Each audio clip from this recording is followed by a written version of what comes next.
En britisk passasjer skal ha styrtet en flaske med vodka og skapt full kaos på en Jet 2-flyvning fra Birmingham til Ibiza. Oh my god! Nå er mannen ifølge GB News bannlyst på livstid fra det populære flyselskapet. Underveis i klippet, som går viralt på TikTok, ser man passasjeren egge opp til bråk med andre på flyet, i tillegg til å konfrontere kabinpersonalet.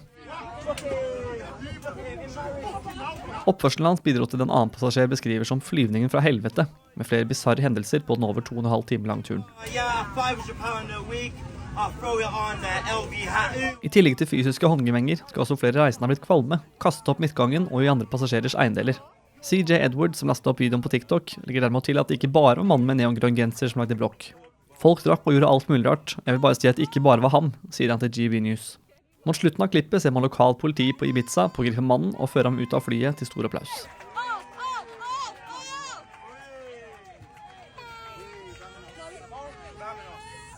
Okay.